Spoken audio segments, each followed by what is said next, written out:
ஒரு முறை ஒருவர் பயத்தால் உடலில் சுரக்கும் கெட்ட ஹார்மோன் நீங்குவதற்கு எத்தனை மாதம் ஆகுது பாருங்க. மக்களை பயப்படும் பொழுது இதை செஞ்சிடுங்க. நம் உடலை பாதிப்பது நோயா, இல்லை மனதை ஆட்கொள்கின்ற பயமா? மருத்துவர்கள் என்று கூறுவது ஒன்றுதான். நோயை விட அதை பற்றி வரும் பயம்தான் பெரும் ஆபத்து. ஏனென்றால் நோயை பற்றிய பயம் மட்டுமே 60% நோயை அதிகமாக பாதிக்க செய்யும் என்கின்றனர்.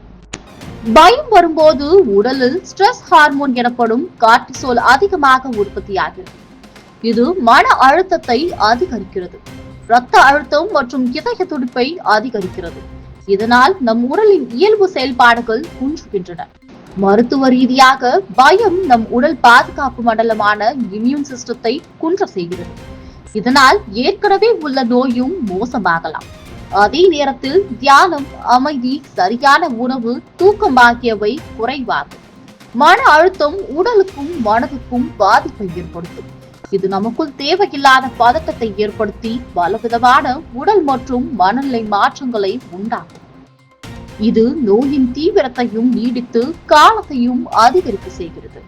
மருத்துவம் மட்டும் போதாது, நம்பிக்கையும் மன அமைதியும் மிக முக்கியம். நம் மனதிற்கு உறுதியுடன் இருக்கும் போது நோயை வெல்லும் சக்தி கூட அதிகரிக்கும். தூக்கமா? தூங்குங்கள். உடலை மோசமாக்காத உணவுகளை தவிருங்கள். இயற்கையாக உடலை சீராக வைத்துக் கொள்ளுங்கள். இது நமக்கு தேவைப்படும் முதல் படி. நிம்மதியாக இருங்கள். நம்முடைய எண்ணங்கள் எதிர்மறையாக இருந்தால் உடலை அதன் பின்வரும் சிகிச்சைகளையும் பாதிக்கும். எனவே நமது எண்ணங்களையும் நல்லபடியாக மாற்றுவது அவசியம். நோயை குணப்படுத்துவது நம் எண்ணங்களில் தான் தொடங்குகிறது.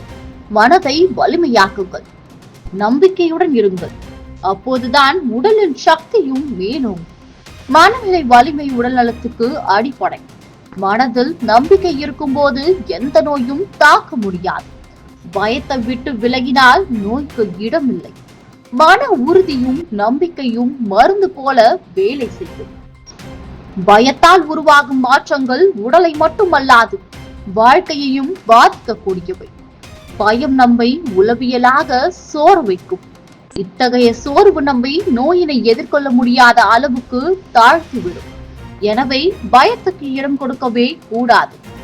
உடல் நலத்திற்கு உணவுக்கு அடுத்தபடியாக முக்கியமானது மனநிலை.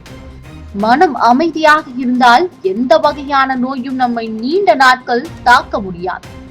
மன உறுதியும் சிரிப்பு முகமும் நம்மை நோயில்லாத வாழ்விற்கு அழைத்து செல்லும்.